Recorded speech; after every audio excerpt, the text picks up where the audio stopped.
I'm Maud Carette, and I choose to challenge what defines success. The 3 words that I want to go with is rewriting the rules, because I really think when you look at the different spheres, including, say, the workplace, that women really are changing what that looks like by changing the rules in terms of flexibility, in terms of leadership and what that means and what success looks like. I think all of that is being championed by women in our society today.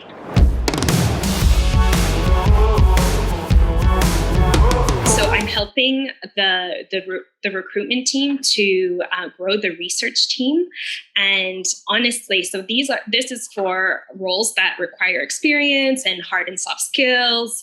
And men ask for even more than twice as much as women for this role. And it just, honestly, it breaks my heart. And it's something which I've struggled with myself in the past.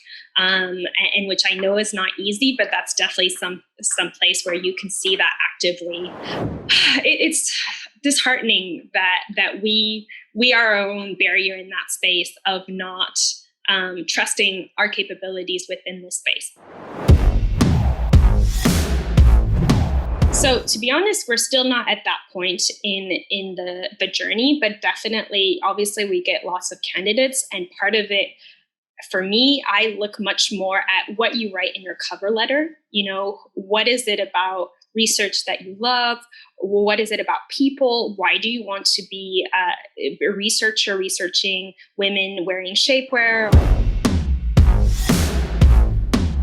Negotiation is usually when you're strongest, because that's where you can say, hey, no, I'm going to walk away, rather than say, yes, I accept because I have to. And one of the key things for me in all of this is I've always seen it as a confrontation, right? It's like, oh, but I'm not agreeing with what they're saying, or actually I look like I'm greedy for money or driven by that side of the workplace, rather than say growth and development or whatever other success factor.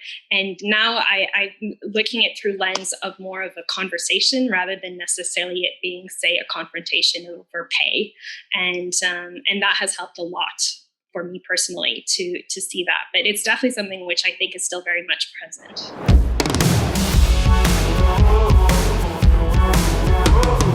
Obviously, there is the choosing to challenge gender biases and stereotypes, which is a pretty big one. And that is both in society more generally, but also then in my own personal life. And also for that, when they happen to speak up about it and say, hey, this is not okay, we need review this. Let's discuss. But the other one that I also see is society more generally, and it's social expectations of me and who I am and what I should be doing as a person in that society, but especially as a woman.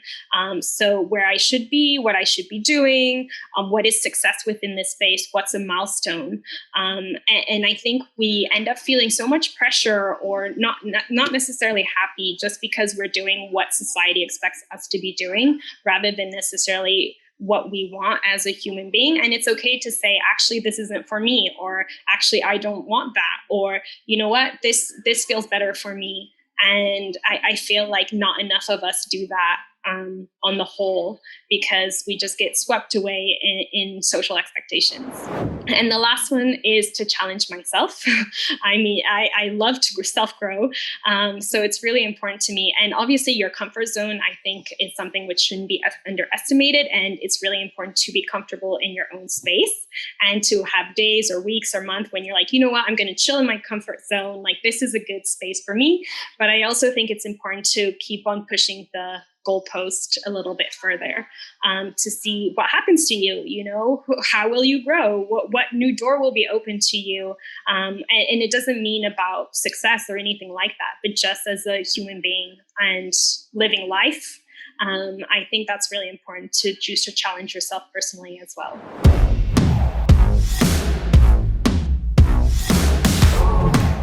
Okay, so basically I decided to do a coaching class, and I wanted to do a coaching class to learn to be a coach, a life coach, because I'm a very rational and analytical person. And I always, people always ask me, how can you be so rational about whatever situation? And I thought, I want to help people or support people in making more rational decisions. And so I took this course and actually learned so much about myself, and including that I had a fear of confrontation, and that because I saw it as a conversation or discussion as confrontation, then it made it so that I would go into panic mode and basically block me from coming up with any cohesive cohesive argument in that moment. And I was just, feeling really like shaky or uncomfortable and things like that. And so this helped me a lot, and to overcome this fear of confrontation, which is actually about discussing my value and what I can bring to the table, and should not be seen as a confrontation at all. I started to lay down some like ground rules or some boundaries of, okay, what will I accept and what is the line that I don't want to overstep? Obviously taking into account growth and personal growth opportunities within that, because it's not just about money. I think about, okay, in 6 months' time, when the rosiness of I'm facing this new exciting job and what it has to offer is gone, and the reality of day to day, what is the line that I don't want to cross within that space? And so knowing it ahead of time and being quite rational about it before I have the conversation really helps in it not being such a emotional hotbed for me in the moment of discussion. So that's helped me a lot in the process.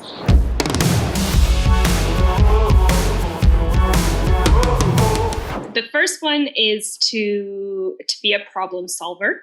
I think that's really key. And that's something which actually I think now that I'm older, I've realized that I have a tendency to be a problem solver, but which I've never really consciously thought about.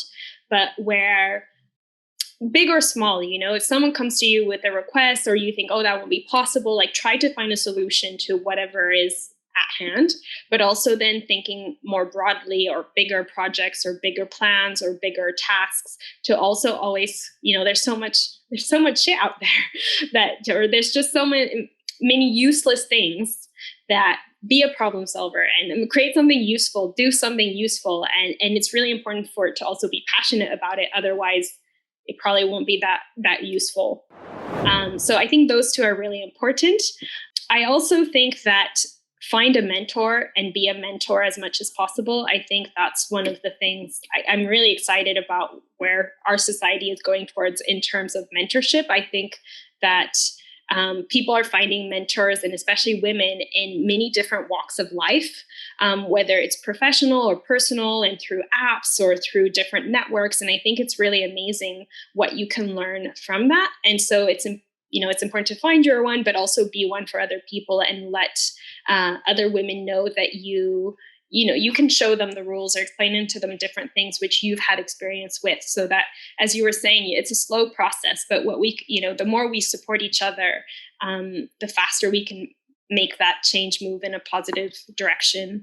And also the last one, I think, is a little power posing never hurts before a presentation or meeting or anything big or small, well, anything big in life. And so I'm not really big on that whole like affirmation type of thing, but I have to say this was recommended to me by a friend, and I didn't really believe in it at first, but I did it. So 15 minutes before your thing. And for me, it's like doing a little dance and doing some punches and like elbows and just like clapping hands, whatever, happy days. And it really it does transform your energy. It transforms like the calmness of you. So I think that really for me has been a game changer. So those would be my advice to me.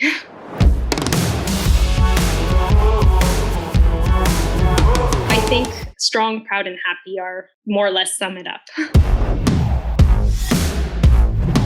My achievement, probably definitely food and drink is involved. I think, again, I'm a hedonist, and I like to live life and celebrate.